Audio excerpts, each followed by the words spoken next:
Mali et l'Égypte franchissent un palier supplémentaire dans leur coopération. Les ministres en charge des affaires étrangères des deux pays ont signé ce matin un mémorandum d'entente dans plusieurs domaines. Il concerne la politique, l'économie, la science et la culture. Le diplomate égyptien a ensuite été reçu par le président de la transition, le général d'armée Assimi Goïta. Fin des activités de la 4e cohorte de l'initiative à l'école de la citoyenneté. Pendant 2 semaines, les jeunes ont eu des échanges directs avec des membres du gouvernement. Il s'agit des ministres en charge de la santé, de l'environnement, de la promotion de la femme et celui de l'industrie et du commerce.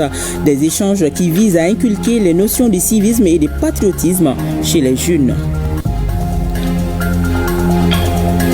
Les auditeurs de l'école de guerre en voyage d'études dans le pays des hommes intègres. Une immersion dans les institutions militaires a permis aux stagiaires de s'imprégner de l'organisation de certaines entités de l'armée burkinabé. Ils ont également visité le mémorial Thomas Sankara. Voilà pour le sommaire. Mesdames et messieurs, bonsoir et bienvenue. En visite de travail dans notre pays, le ministre égyptien des Affaires étrangères, de l'immigration et des Égyptiens établis à l'extérieur a été reçu ce matin en audience par le président de la transition, le général d'armée Assimi Goïta. Porteur des messages personnels de son président, le chef de la diplomatie égyptienne était accompagné d'une importante délégation. Cette rencontre de haut niveau témoigne de la volonté partagée des deux États de consolider leur coopération dans les domaines diplomatiques, sécuritaires et économiques. Écoutons plutôt Dr Badr Abdel Hati, ministre des Affaires étrangères, de l'immigration et des Égyptiens établis à l'extérieur, à sa sortie d'audience au micro de Garibou Pérou et Mbarakou Maïga. J'ai été honoré ce matin de rencontrer son Excellence, le général d'armée Assimi Goïta, afin de lui transmettre un message de son frère, le président Abdel Fattah el-Sisi, président de la République arabe d'Égypte. Le président de la République arabe d'Égypte m'a instruit de faire tout avec la partie malienne pour le renforcement de la coopération dans le domaine militaire, dans le domaine de développement en général. Et suivant ces instructions, j'ai été accompagné par une forte délégation économique afin de trouver un terrain d'entente avec leurs partenaires maliens, de booster l'économie malienne et égyptienne en même temps, dans un cadre de la coopération sud-sud qui veille sur l'intérêt des deux pays et l'intérêt des investisseurs. C'est pourquoi il y a eu ce matin l'ouverture du forum économique entre les opérateurs du Mali et de l'Égypte afin de voir dans quel domaine avancer ensemble, qu'il soit dans le domaine des mines, de l'infrastructure, de l'énergie. C'est dans ce cadre également que j'ai confirmé à son Excellence chef de l'État du Mali l'accompagnement d'Égypte pour le Mali dans le domaine de lutte contre le terrorisme. Non seulement lutte simple armée contre le terrorisme, mais une autre lutte idéologique et développement. Et pour la stabilité de la zone du Sahel, l'Égypte exprime son souhait d'accompagner les pays de l'AES dans le domaine de lutte contre le terrorisme, de la stabilité et de l'expression de la souveraineté. Très heureux ce matin vraiment d'être là en réponse à une visite que mon collègue Abdoulaye Diop a effectuée en Égypte afin d'œuvrer avec lui de comment booster la coopération entre le Mali et l'Égypte. Merci et plein succès pour le Mali, pour le peuple malien. Avant de se rendre chez le président de la transition, le ministre égyptien en charge des affaires étrangères a eu une séance de travail avec son homologue malien Abdoulaye Diop. Une séance de travail élargie aux différentes délégations. Le renforcement de la coopération bilatérale, notamment dans les domaines politiques, économiques, scientifiques, techniques et culturels, ainsi que les questions régionales et internationales d'intérêt commun étaient à l'ordre du jour. Un mémorandum d'entente a ainsi été signé entre les deux parties. Les détails avec Alousseni Touri. Le ministre des Affaires étrangères égyptien a choisi la date du 23 juillet, date anniversaire de l'indépendance de la République arabe d'Égypte, pour sa visite de travail au Mali. ce qui témoigne, selon le ministre Abdoulaye Diop, de l'excellence des relations entre nos deux pays. Des relations qui datent de nos indépendances respectives et qui sont appelées à évoluer vers une amélioration de cette coopération pour la hisser à son juste niveau. Nous voulons travailler ensemble pour renforcer l'amitié, la solidarité entre la République arabe d'Égypte et le Mali. Je tiens à le dire, le Mali apprécie l'approche de l'Égypte, qui ne vient pas au Mali en tant que donneur de leçons, mais qui pense que, humblement, l'Égypte a une expérience à partager, a une approche, et que l'Égypte se tient en tant qu'ami et frère pour voir avec le Mali de quoi le Mali a besoin dans cette relation avec l'Égypte, parce que nous partageons le même espace, nous faisons face aux mêmes problèmes. Les groupes qui menacent l'Égypte sont les mêmes qui viennent menacer le Mali. Et nos pays, nos dirigeants comprennent qu'il faut que nous travaillions ensemble pour créer les capacités nécessaires pour faire face à la lutte contre le terrorisme. Mais aussi, au-delà de la lutte contre le terrorisme, pour lequel je tiens à remercier le concours de l'Égypte en termes de renforcement de capacités de nos forces de défense et de sécurité, aujourd'hui, nous essayons de travailler ensemble pour pouvoir renforcer et tisser des liens économiques et commerciaux étroits entre le Mali et la République d'Égypte. Je vous félicite pour votre initiative de venir avec un nombre important d'hommes d'affaires égyptiens dans tous les domaines d'intérêt, les mines, l'agriculture, l'énergie, la santé, tous les domaines. Pour sa part, le diplomate égyptien dit être au Mali par la volonté du président Al-Sisi, avec comme instruction d'appuyer le Mali dans tous les domaines dont il peut avoir besoin. L'Égypte estime qu'au-delà de la lutte armée, d'autres aspects sont à envisager pour lutter efficacement contre le fléau du terrorisme. Avec l'instruction directe du président Abdel Fattah al-Sisi, afin d'exprimer la solidarité égyptienne, sa disponibilité à appuyer la République du Mali dans tous les domaines, surtout le domaine de lutte contre le terrorisme. Au-delà de la bonne relation politique, diplomatique entre les deux pays, nous voulons cette fois-ci mettre l'accent sur la coopération économique qui pourra nourrir plus notre coopération qui ne date pas d'aujourd'hui. La République serbe du Mali a tout le droit de prendre toutes les dispositions nécessaires afin d'éradiquer le fléau du terrorisme. En fait, ce fléau n'est que la lutte militaire. Il y a d'autres aspects de la lutte qui consistent à la formation des éléments idéologiques pour faire face à l'extrémisme terroriste. Le mémorandum d'entente signé entre les deux pays est l'expression de la volonté commune du Mali et de l'Égypte de renforcer et de diversifier leur coopération. Ainsi, les domaines politiques, économiques, scientifiques, techniques et culturels, ainsi que les questions régionales et internationales d'intérêt commun ont été privilégiés. Le mémorandum d'entente vise par ailleurs à faciliter la coopération entre les institutions de recherche spécialisées dans les relations internationales et à s'accorder sur des programmes de formation et de perfectionnement des cadres des deux ministères. Et les investisseurs égyptiens présents à Bamako ont aussi pris part au forum économique et commercial avec les opérateurs économiques maliens. C'est une initiative des autorités maliennes et égyptiennes à travers le ministère de l'Industrie et du Commerce en collaboration avec la Chambre de commerce et d'industrie du Mali. Elle vise à renforcer les liens économiques pour un partenariat gagnant-gagnant et promouvoir les opportunités d'investissement entre le Mali et l'Égypte dans divers domaines tels que l'agriculture, les mines, le commerce et l'énergie. Le point de la cérémonie d'ouverture avec Aridou Matina. Des investisseurs égyptiens œuvrant dans plusieurs domaines, entre autres l'économie, le commerce, l'industrie ou encore l'agriculture sont à Bamako pour le forum Mali-Égypte. Cette rencontre d'affaires des opérateurs économiques, une manifestation de la volonté des plusieurs autorités maliennes et égyptiennes, vise à renforcer la coopération économique et commerciale entre les deux pays. Les échanges entre nos deux pays vont s'intensifier à l'issue de ces forums qui répondent parfaitement aux vœux des opérateurs économiques maliens et égyptiens.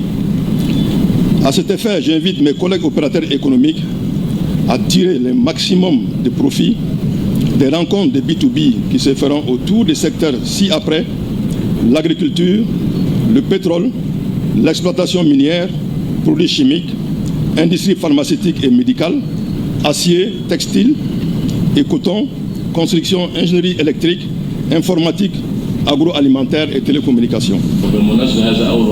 C'est la première fois que des hommes d'affaires de l'Égypte viennent au Mali et dans les domaines des infrastructures et de l'énergie. Nous avons 4 colossales sociétés et qu'il est nécessaire de mener une coopération sud-sud. Et l'Égypte a beaucoup d'infrastructures qui travaillent dans le domaine de la fertilisation des terres et de l'agriculture. Et il y a aussi des sociétés spécialisées dans l'exploitation des mines et de l'or. Et comme vous voyez, il y a beaucoup de choses qui se passent et le terrain est très très vaste. Ce forum qui se veut gagnant-gagnant met en lumière le potentiel économique malien et permettra de nouer des relations d'affaires avec les investisseurs égyptiens à travers des rencontres B2B. Nous sommes tous là très très fiers sous les initiatives du président égyptien Abdel Fattah al-Sisi et aussi des autres responsables du pays pour partager aujourd'hui avec le peuple malien et ce secteur qui nous tient à cœur. Et nous sommes très très très attachés à ce que nous sommes en train d'évoquer et entreprendre ici. Et comme l'a dit son Excellence Monsieur le ministre des Affaires étrangères du Mali, Abdoulaye Diop, que les relations économiques et politiques ont leur valeur, mais aussi nous pensons que les aspects aussi économiques, il faut traduire aussi ces relations politiques et économiques en une réalité pratique pour le bien de nos 2 pays. La République du Mali est une très bonne destination pour tout investisseur étranger. Il regorge d'immenses potentialités qui offrent des opportunités d'investissement à tout homme d'affaires désirant s'établir dans notre pays. Et dans cette dynamique, les partenariats des privés publics sont encouragés, notamment l'investissement direct étranger. Ainsi, il me plaît d'informer les hommes d'affaires égyptiens ici présents que le ministère de l'Industrie et du Commerce dispose déjà des projets d'investissement bien ficelés et nous voulons impulser une forte croissance économique sur le continent dans le cadre des échanges intra-africains. La coopération sud-sud, et dans cette dynamique, ils peuvent compter sur le soutien politique de son Excellence le général Abdel Fattah, président de la République arabe d'Égypte, et le président de la transition chef de l'État du Mali, le gendarme Assimi Goïta. Cette journée économique regroupant acteurs du monde des affaires maliens et égyptiens constitue une nouvelle ère dans la coopération économique et commerciale entre les 2 pays. À présent, le contenu de ce communiqué. L'association Tamozok, Alliance pour la paix et la concorde nationale, salue la remise officielle ce 22 juillet 2025 au président de la transition du projet de charte pour la paix et la réconciliation au Mali, marquant ainsi une étape cruciale dans la vie de la nation malienne. Tamozok s'est réjoui de la démarche inclusive ayant prévalu tout au long du processus d'élaboration de cet instrument essentiel pour l'avenir du pays, reflet d'un engagement collectif et d'une volonté partagée de bâtir un Mali uni et réconcilié. L'association adresse ses félicitations aux membres de la commission de rédaction pour leur dévouement et les efforts inlassables consentis en faveur de la paix et de la réconciliation nationale. Tamozok exprime sa reconnaissance au président de la transition pour sa vision lucide et souverainiste fondée sur les rejets de toute ingérence extérieure dans les affaires intérieures du pays au profit de solutions maliennes aux problèmes maliens par les Maliens et sur le sol malien. Tamozok salue la main tendue du chef de l'État et son engagement à construire le Mali avec tous ses fils et filles qui choisiront de renoncer à la violence pour s'inscrire dans une dynamique de paix. L'association appelle l'ensemble du peuple malien ainsi que la communauté internationale à soutenir activement ce processus de paix paix et de réconciliation intermalien, porteur d'espoir et de stabilité durable. Enfin, Tamouzok lance un appel solennel à tous les groupes et organisations armées afin qu'ils saisissent cette opportunité historique pour s'engager dans la voie du dialogue, contribuer à la reconstruction du tissu social et participer pleinement au développement socio-économique du Mali dans un esprit de paix, de liberté et de progrès pour tous. Signé son président Alhamdou Ag Ilien. Rendons-nous à présent à l'école de la citoyenneté. Ce sont 4 membres du gouvernement qui ont partagé avec les jeunes les informations relatives au fonctionnement, aux grandes orientations et aux perspectives de leurs départements respectifs. Il s'agit des ministres de la Santé, de l'Environnement, de la Promotion de la Femme et celui de l'Industrie et du Commerce. Ils insistent tous sur une jeunesse engagée, patriote et qui respecte les lois du pays. Reportage Youssouf Diakité et Gaussou Achtouri. La compétition mondiale se jouera sur la qualité des ressources humaines. Voilà l'objectif central de la mobilisation des membres du gouvernement pour partager leurs expériences avec la jeunesse. Nous sommes à l'école de la citoyenneté. L'objectif est connu, des citoyens modèles pour la bonne gouvernance des affaires publiques. Panel 1. Nous avons échangé sur la problématique du développement économique de notre pays. Et en parlant de développement économique, le premier principe de base que j'ai posé, c'est de compter sur soi-même. Aucun pays ne peut compter sur un autre pays aujourd'hui pour assurer son développement économique. Chaque pays doit assumer sa responsabilité totale et entière dans la construction économique de son pays. Et à ce titre, j'ai développé le concept du développement endogène. Ce développement endogène, en tant que principe de développement économique de notre pays, repose sur la capacité du Mali à produire ses biens de consommation, ses biens d'équipement et ses biens de service. La capacité du Mali à s'approprier de ses ressources naturelles, la capacité du Mali à réaliser les infrastructures de base qui vont être le socle sur lequel va se bâtir le développement économique et social de notre pays. Les jeunes ont ensuite eu droit à l'exposé du ministre de la Santé et du Développement social. Assaba Diallo Touré rassure que la nation a surtout besoin de jeunes dévoués, compétents et engagés. C'est important d'échanger avec ces jeunes qui sont le futur de demain, qui sortent un peu partout de différents horizons et de leur faire comprendre ce à quoi ils doivent s'attendre.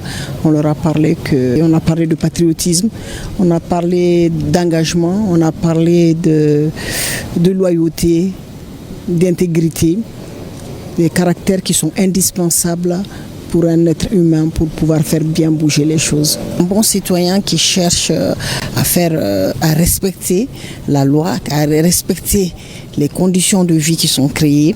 Et on a été avec le ministre de l'Assainissement, c'est-à-dire qui tient à tout faire pour que son environnement soit propre et vivable. Le Mali regorge de beaucoup de potentialités naturelles et économiques. Leur gestion opérationnelle fait appel à l'intelligence de la jeunesse.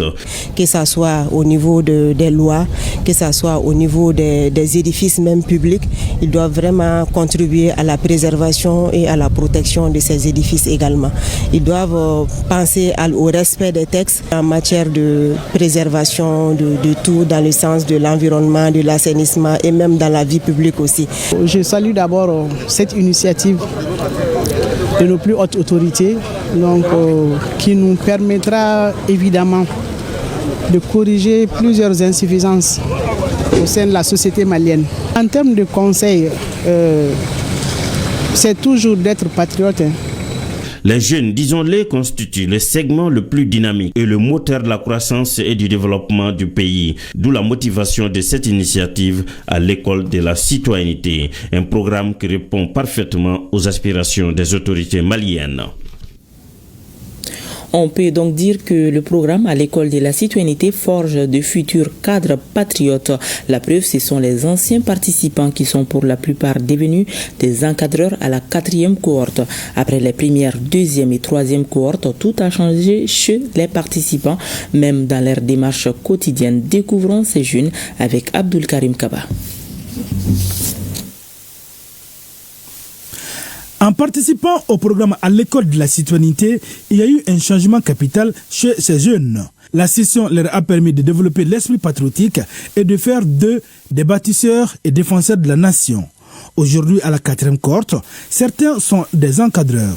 Répartis dans les commissions, ces anciens veillent au bon déroulement de la présente session. Les valeurs que nous avions perdues d'antan et aujourd'hui nous avons compris que ces valeurs-là sont réveillées, nous ont beaucoup permis à comprendre aujourd'hui que nous devons revenir à la case de départ, comme d'autres le disent, commencer par le commencement.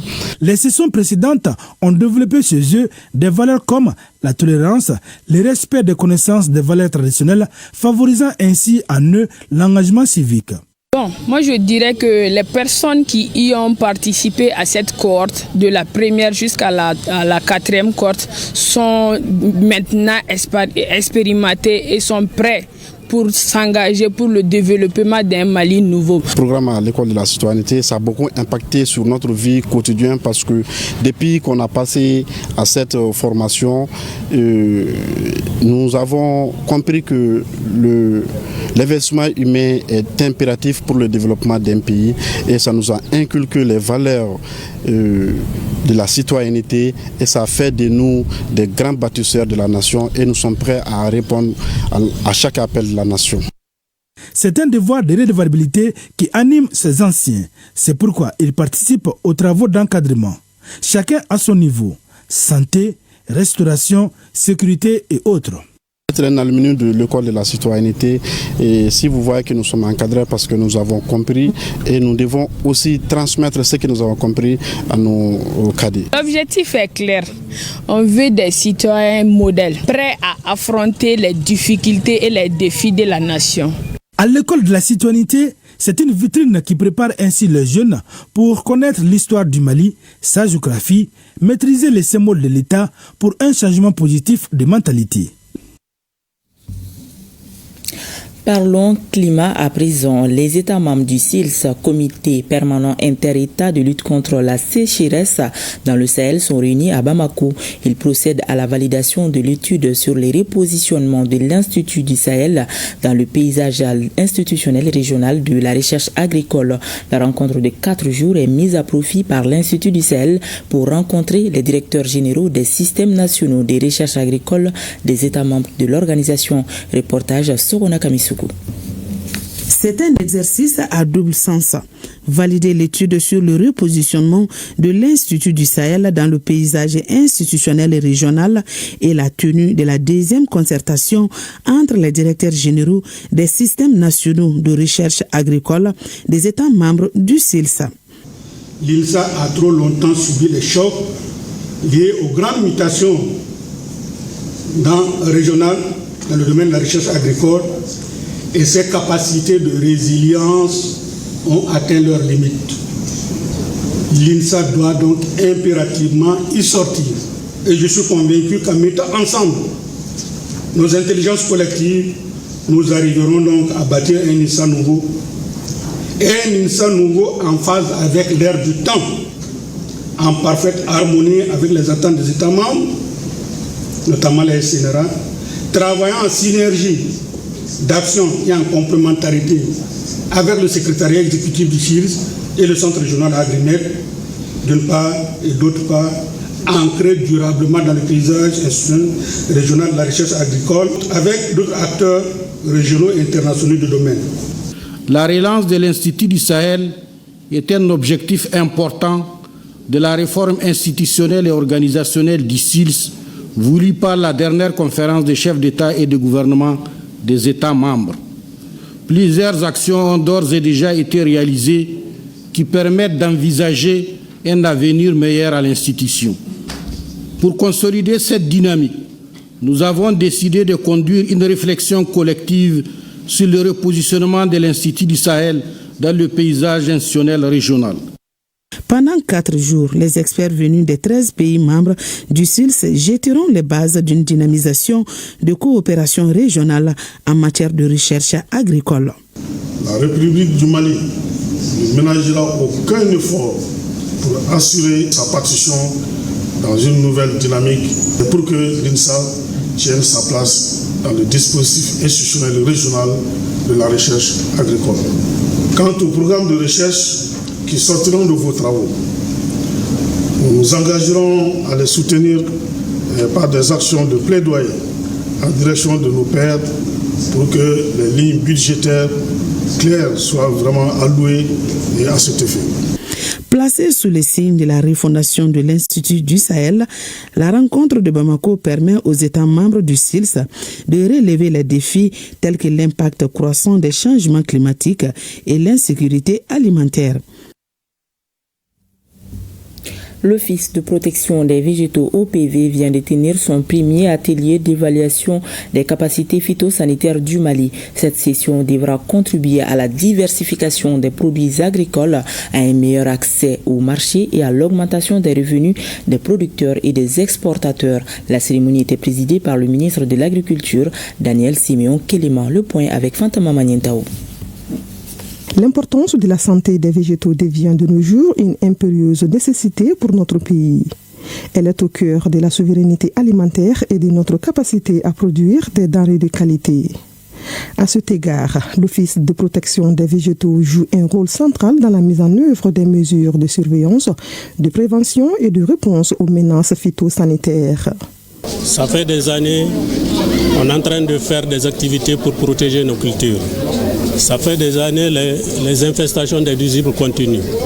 Donc il fallait un moment s'arrêter pour évaluer ce qui a été fait, pour voir les avantages et les inconvénients, les insuffisances qui ont été constatées au cours de la période et sur ces insuffisances, essayer de bâtir une stratégie d'amélioration des capacités d'intervention pour protéger nos végétaux et nos productions végétales. Pour le représentant de la FAO au Mali, la santé végétale est un pilier fondamental de la sécurité alimentaire.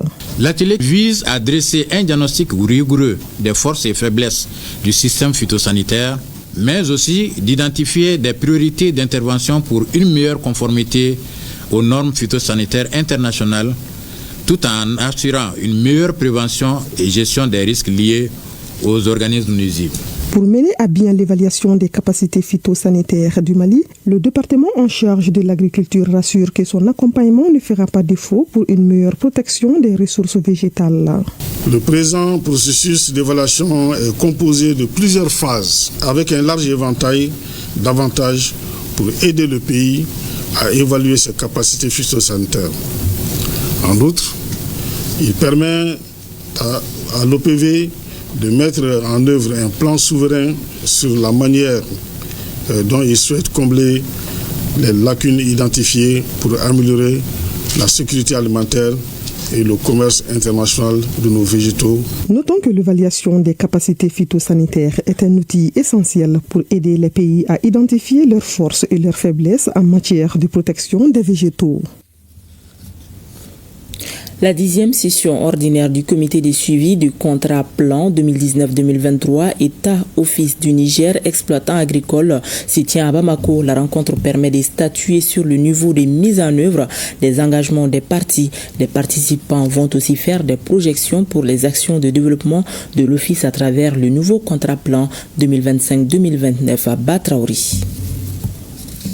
C'est une rencontre décisive à Bamako entre représentants de l'État et responsables de l'Office du Niger et exploitants agricoles. La 10e session ordinaire du comité de suivi du contrat plan est une rencontre à double enjeu. Elle fait le bilan du contrat plan 2019-2023 et l'avenant qui a permis son prolongement jusqu'en 2025. Mais la session se prononce d'abord sur les activités de la campagne agricole en cours. Il est prévu d'emblaver en riziculture 142 276 hectares pour une production attendue de 917 027 tonnes de riz paddy avec un rendement moyen de 6,45 tonnes à l'hectare.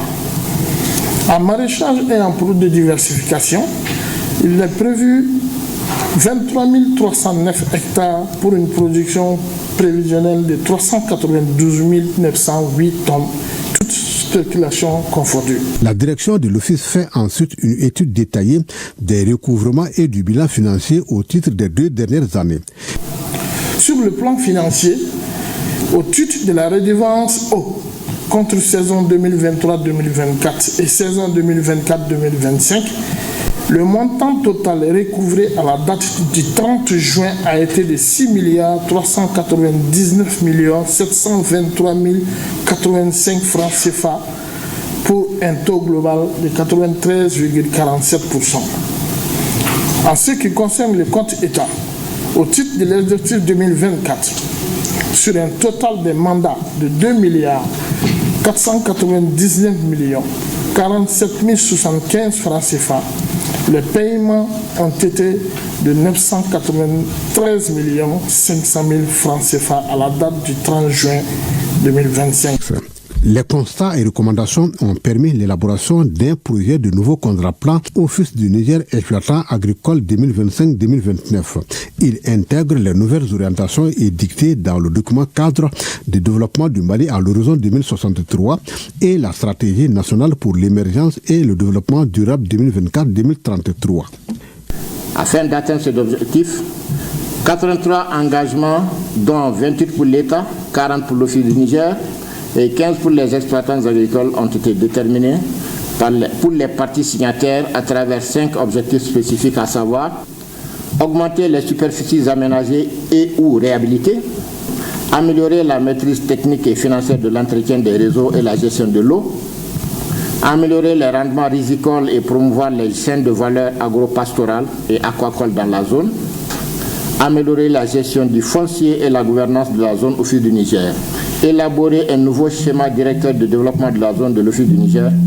À l'ouverture des travaux, la direction générale de l'Office a salué les efforts de l'État sans oublier d'évoquer l'insuffisance de la dotation budgétaire et l'insécurité sur les activités de production dans les zones d'exploitation. Les membres du comité de suivi du contrat plan État, Office du moyen banni et producteur se réunissent et aussi pour la première fois, c'était dans la salle de conférence de la Direction nationale de la planification et du développement. Ils s'y sont penchés sur le rapport d'exécution 2024-2025 des engagements des parties prenantes du contrat plan. Reportage d'Aouda Koni. Tant que l'eau coule dans le fleuve Bani, que la terre donne ses fruits et que des bras s'activent dans les champs, l'espoir est permis.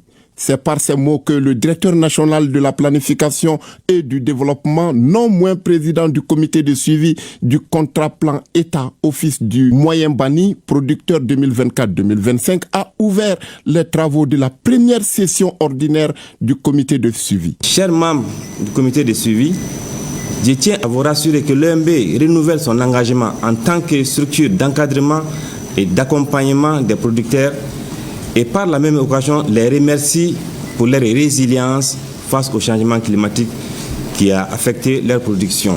En effet, en 2024, les efforts conjoints ont permis de produire plus de 110 000 tonnes de céréales, 8 448 tonnes de légumineuses et 2446 tonnes de production maraîchère. Lors de la rencontre, le rapport d'une année d'activité est soumis à l'analyse des membres du comité de suivi qui se réunissent pour la première fois. En première année déjà, nous avons pu faire un recouvrement de 109 millions de redevances auprès des producteurs. Et l'année passée, c'était 57 millions compte tenu de l'inondation. Donc notre objectif n'a pas été atteint parce que 5000 hectares ont été inondés. Après analyse, les membres du comité ont apporté leurs observations et fait des recommandations pour que l'objectif du dit plan puisse être atteint. Le comité de suivi que nous constituons ne doit pas être une instance formelle, mais bien un cadre dynamique de pilotage, d'alerte et de coordination au service d'un objectif commun, c'est-à-dire garantir la sécurité alimentaire et renforcer la résilience des exploitants agricoles et de favoriser durablement les potentiels de l'Office du moyen banni. L'Office du moyen banni est chargé d'assurer le développement des aménagements hydro-agricoles de base et l'appui à la mise en valeur des terres dans la zone du moyen banni. Ils sont venus du Ghana, du Togo, de la Gambie, de la Guinée, du Niger, de la Côte d'Ivoire et du Mali pour prendre part à l'atelier régional d'intégration de l'agriculture intelligente pour le climat et des services d'information climatique dans le cursus universitaire. Pendant 2 jours, les participants partageront des supports pédagogiques développés par les experts afin de renforcer les compétences des jeunes sur les enjeux du changement climatique et ses effets néfastes. Compte rendu, Djemba Moussa Konati. Au cours de ces 2 jours de travaux, les experts et agents de terrain partageront avec les participants les résultats de leurs recherches. Il s'agit des recherches menées dans le cadre de la gestion des maladies et ravageurs en production agricole, piscicole, aviaire et chez le bétail. Il s'agit aussi du stress abiotique et biotique en production agricole dans un contexte de changement climatique en Afrique subsaharienne. Le 3e document parle des maladies parasitaires et vectorielles en production aviaire dans le contexte de changement climatique. Les résultats de ces recherches devront être intégrés dans les formations au niveau de nos universités. Je suis convaincu que les curricula élaborés dans le domaine des services d'information climatique et des innovations en agriculture intelligente face au climat constitueront des catalyseurs déterminants pour valider les connaissances et renforcer durablement la résilience climatique au Mali et en Afrique de l'Ouest. Ces innovations visent à relever les défis climatiques qui affectent le secteur agricole. Pour les chercheurs, ces résultats contribuent également à l'amélioration de la qualité de vie des citoyens. Le thème de l'atelier correspond à une nécessité d'extrême urgence et le choix du pays hôte n'est pas fortuit non plus lorsqu'on sait que le Mali, à travers l'hyper-IFRA, abrite le programme agriculture et changement climatique de Ouaskal. Dans le cadre de son plan d'action 2023-2025, le programme Ouaskal prévoit de renforcer les capacités en termes de formation des formateurs, des enseignants des universités sur les nouveaux modules élaborés par les réseaux AICRA et Ouaskal. Et c'est là autour des 3 objectifs spécifiques. Premier objectif, sensibiliser à la pertinence de l'AIC et des SIC, recueillir les retours des participants afin d'améliorer les modules utilisés et enfin diffuser le matériel de formation élaboré. Les participants sont venus du Ghana, du Togo, de la Gambie, de la Guinée, du Niger, de la Côte d'Ivoire et du Mali. Les représentants des départements ministériels sont une fois de plus réunis dans les locaux du Centre de gestion des crises de coordination SECOGEC. Ils font le point des actions anticipatoires pour minimiser les dégâts des inondations de la saison des pluies 2025. Des différents exposés, il ressort que les actions programmées vont bon train et l'activité pluviométrique suit son cours normal. Dauda Kouni. Faire le point des situations des actions anticipatoires proposées par les autorités pour minimiser les dégâts des inondations de la saison des pluies 2025, tel était l'objectif de cette réunion des représentants des membres du comité interministériel de gestion des crises et catastrophes. Au niveau de la province civile, déjà, les équipes sont en alerte maximum. Donc la pluie, ça peut venir à tout moment. Au niveau de toutes les directions régionales à travers le pays, donc les mesures sont déjà prises. En ce qui concerne les prévisions météorologiques, une poche de sécheresse est en cours dans le pays et la prudence doit être de mise. C'est l'une des contraintes majeures de la saison. Donc nous disons que c'est une pause pluviométrique qui est enregistrée dans certaines localités et dans certains endroits au niveau du Mali de façon générale, et ça n'entame en rien à l'évolution normale de la saison, et juste rassurer davantage les producteurs et les populations et dire que la saison elle sera humide, elle sera abondante et de continuer à travailler. Et déjà les producteurs sont très actifs au niveau des champs. Le niveau de l'eau est en train de monter. À l'heure où nous sommes, les niveaux dépassent largement tous les niveaux à la même date de l'année passée. Donc ça nous donne déjà des préoccupations par rapport effectivement à la fin de l'hivernage. Nous avons des des barrages qui sont installés sur les cours d'eau, au niveau desquels nous avons des informations par rapport effectivement à ces apports-là qui arrivent. Et donc ça permet pour nous de faire des bulletins, de donner des informations appropriées à temps réel aux autorités, afin qu'on puisse prendre des dispositions anticipatoires par rapport aux éventuelles crues en tout cas de ces cours d'eau-là. Pour atténuer, anticiper et gérer les dégâts causés par la pluie, l'État malien est en mode anticipatoire avec des actions sur le terrain. C'est pourquoi une rue de Yirimadio Yorojambougou a été libérée des eaux grâce aux actions proposées par une équipe du Secojec qui a effectué une visite de terrain sur les lieux. Et cet autre communiqué, le ministre de la Santé et du Développement social informe l'opinion publique nationale qu'il suit avec attention la situation de la recrudescence de la variole simienne Mpox dans le monde et en particulier dans un pays voisin. Le Mpox constitue une urgence de santé publique de portée internationale USPI au titre du Règlement sanitaire international 2005 RSI, selon le communiqué du directeur général de l'OMS le 14 août 2024. À ce jour, le Mali n'a enregistré aucun cas de variole simienne Mpox dans nos établissements sanitaires. Le ministre de la Santé et du Développement social rassure les populations que des dispositions sont prises pour renforcer la surveillance dans les 10 établissements et les exhorte à recourir aux services de santé les plus proches devant toute manifestation clinique, fièvre, maux de tête, douleurs musculaires et éruptions cutanée. En cette circonstance, le ministre de la Santé et du Développement social appelle la population à redoubler de vigilance et à appliquer les mesures de prévention édictées par les autorités sanitaires. La Croix-Rouge malienne vient de doter les districts sanitaires de Kati, Fana et Wélissibou en médicaments et beaucoup d'autres équipements. Ces dons entrent dans le cadre du projet Santé des adolescents du Mali. La Croix-Rouge malienne et ses partenaires renforcent ainsi les capacités locales de ces districts pour améliorer les conditions de vie des populations vulnérables. La remise symbolique s'est tenue au siège de la Croix-Rouge malienne. Reportage Inaba et Julie Traoré. Au Mali, selon la Croix-Rouge malienne, des milliers d'adolescents font face à des défis majeurs pour leur santé, particulièrement en matière de soins adaptés, d'éducation sanitaire et de prévention. Le projet Santé des adolescents du Mali répond à ces besoins et apporte des solutions grâce à la Croix-Rouge malienne et ses partenaires. À travers ce don de médicaments et d'équipements, la Croix-Rouge renforce les capacités locales pour que ces jeunes bénéficient d'un meilleur accès aux soins de santé essentiels.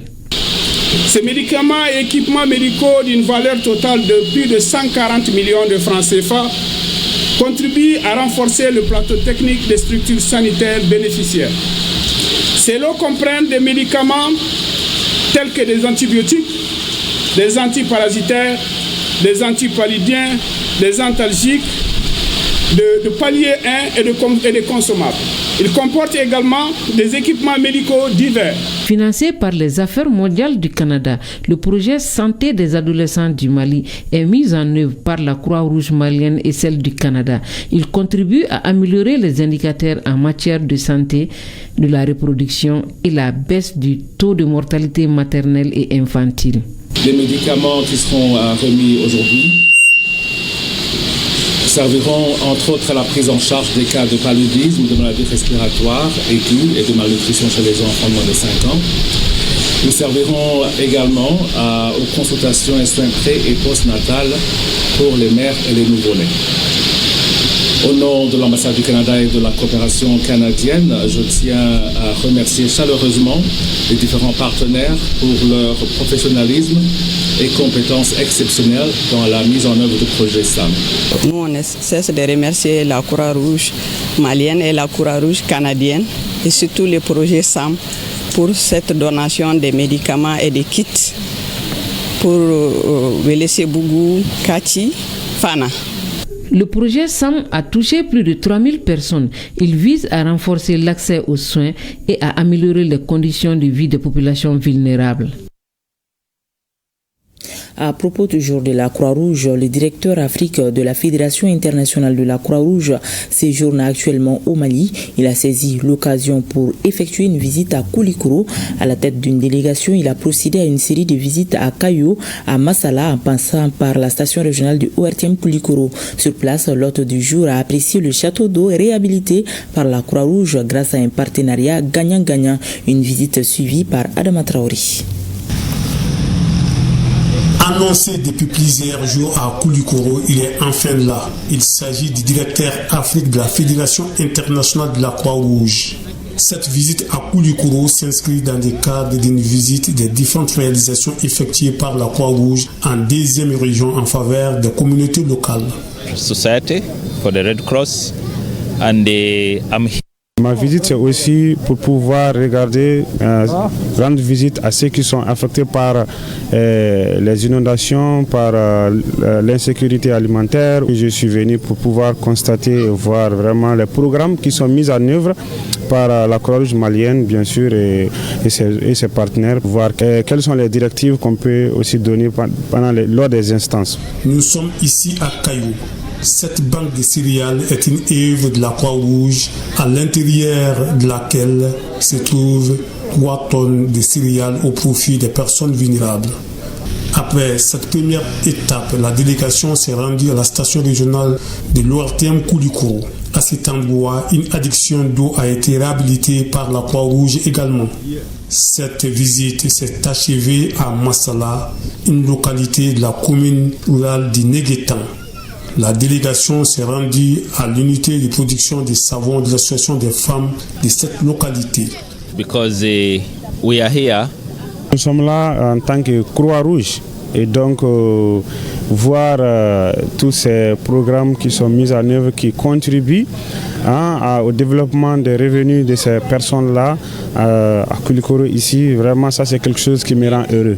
Auparavant, le directeur Afrique de la Fédération internationale de la Croix-Rouge et sa délégation se sont entretenus avec le personnel du comité local de Koulikoro. Les échanges ont porté sur les préoccupations de l'air, à savoir les conditions de travail et la prise en charge des volontaires. Ces derniers ont, dans une volonté de bien faire, réalisé un champ de papayer. Dans la cité des Askia, le projet d'appui au pastoralisme au Sahel, PRAPS 2, a injecté un montant de 3 500 000 francs dans le financement de 130 activités génératrices de revenus au bénéfice des femmes et jeunes de la région de Gao. La cérémonie de remise de l'enveloppe a été suivie par notre reporter Rakia Toutouri. Cette initiative s'inscrit dans le cadre de la mise en œuvre de la composante 4 de la phase 2 du projet d'appui au pastoralisme au Sahel PRAPS 2. Elle a pour objectif d'améliorer l'inclusion sociale et économique des femmes et des jeunes à travers le financement d'activités génératrices de revenus. L'activité qui nous consacre cette matinée est une activité qui s'occupe des gens qui le plus souvent sont laissés pour compte dans le cadre du développement. C'est les gens à faible revenu et souvent même à très faible revenu. Donc le PRAPS, dans sa conception, a pensé adresser une partie du financement à cette catégorie de population pour leur permettre de gagner dignement leur vie. Nous ne pouvons que remercier les initiateurs d'un tel projet, que le gouvernement du Mali, avec le concours de la Banque mondiale et les structures partenaires d'exécution, notamment la DERPIA et la pêche de Gao. Au compte de la région de Gao, ils sont au total 130, dont 80% de femmes à bénéficier de l'appui du PRAPS 2. Chacun bénéficie d'un montant de 250 000 francs CFA. Le chèque a été remis aux autorités régionales. C'est donc le lieu pour moi de féliciter les heureux bénéficiaires pour le choix porté sur eux. Un choix qui est fonction de leur courage et détermination.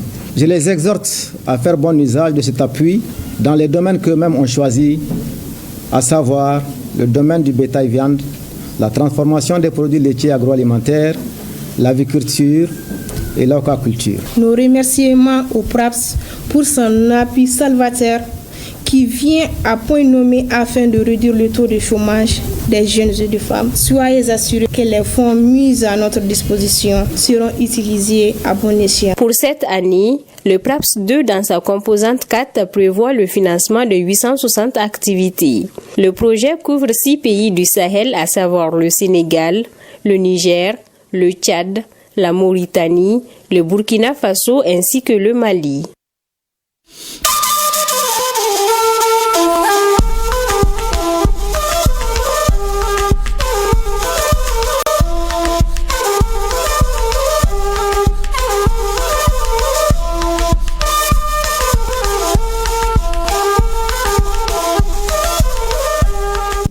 Ouverture ce matin à Niamey de la 2e édition du Forum national sur l'autonomisation des femmes et des jeunes, placé sous la présidence du Premier ministre, ministre de l'économie et des finances. Cette rencontre de 5 jours devra permettre aux femmes et aux jeunes des 8 régions du Niger de partager leur expérience. Compte rendu Aminatou Galoué et Amidou Abdoulaye.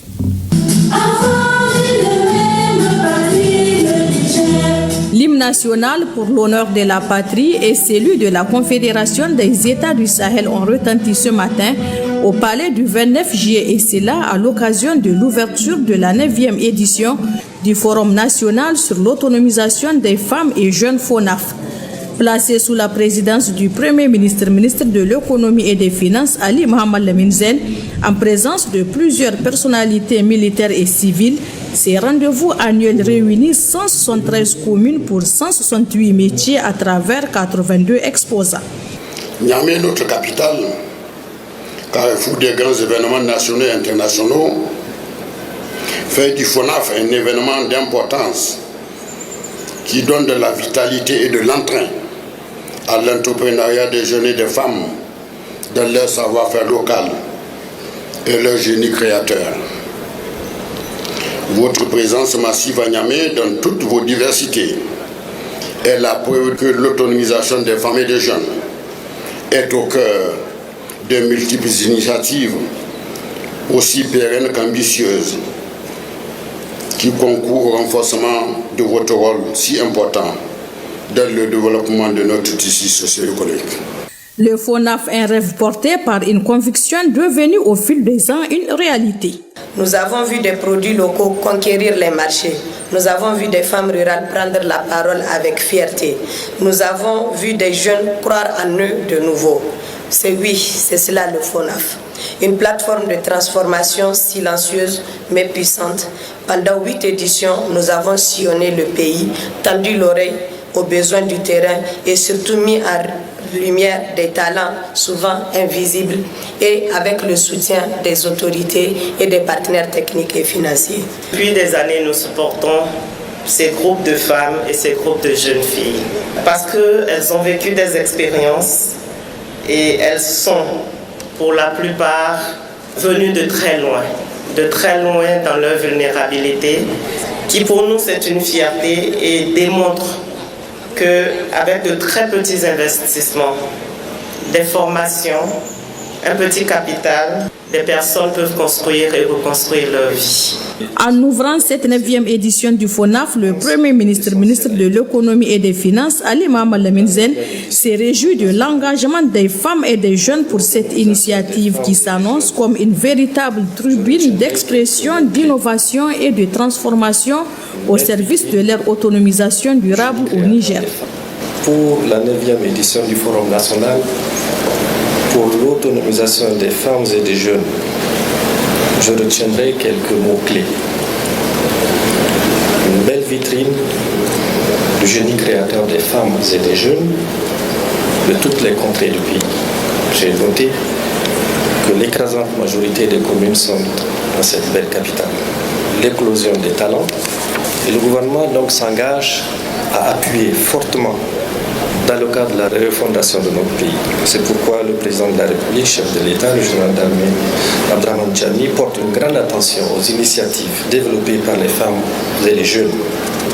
Pas seulement pour ce qu'ils font, pour faire de ces groupes importants sociaux des piliers de la souveraineté nationale. Mieux, les femmes et les jeunes sont sans doute le socle sur lequel la Confédération de l'Alliance des États du Sahel se consolidera et rayonnera à travers le monde, Inch'Allah. La coupure du ruban du village du FONAF suivie de la visite guidée des stands par les autorités présentes, puis une dégustation ont sanctionné la cérémonie d'ouverture du Forum national sur l'autonomisation des femmes et jeunes qui va durer 5 jours. Je vous l'annonçais au sommaire, les auditeurs de l'école de guerre du Mali étaient en voyage d'études au Burkina Faso, une immersion dans des institutions militaires qui aura permis aux stagiaires de s'imprégner de l'organisation de certaines entités de l'armée burkinabé, des échanges avec des autorités militaires, des partages d'expériences, mais aussi des visites sur des sites touristiques ont marqué la visite de 72 heures des stagiaires Adama Guiti et Moumouni Wanga. La vie du capitaine Thomas Sankara et son combat pour un monde plus juste expliqué à ses militaires maliens, nigériens et burkinabés entre autres.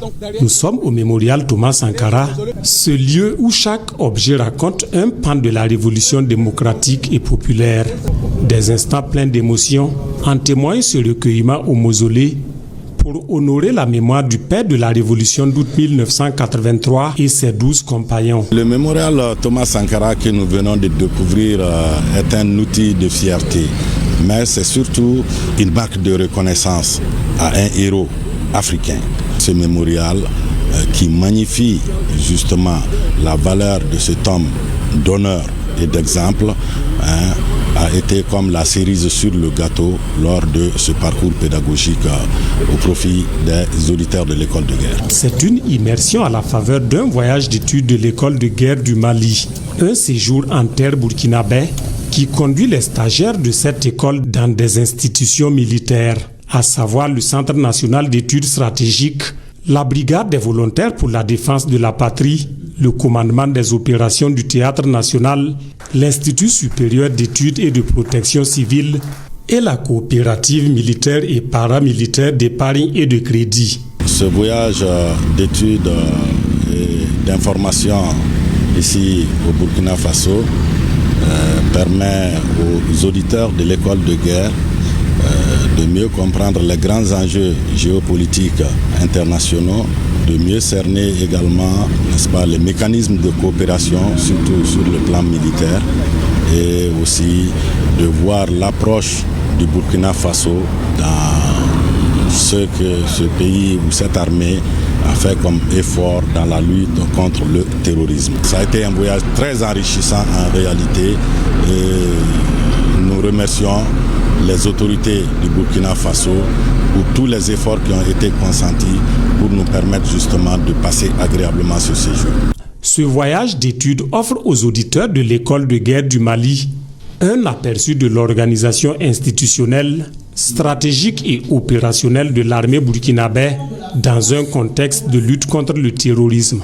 Au-delà des enseignements, cette sortie participe au raffermissement des liens de solidarité et de fraternité entre militaires d'armées africaines.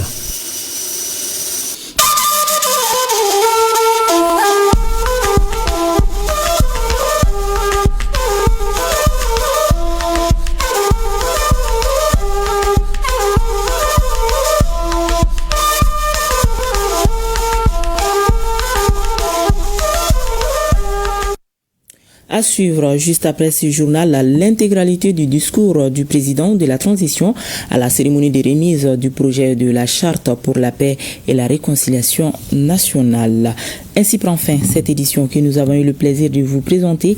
Merci à toute l'équipe de réalisation. Merci également à vous de nous avoir suivis. Bonsoir.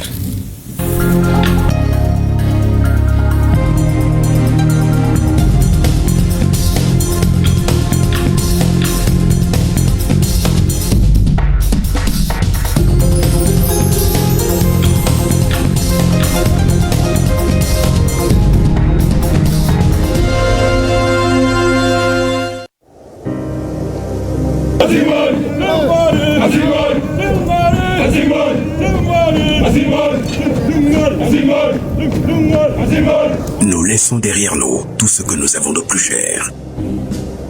Enfants, épouses, amis, pères et mères,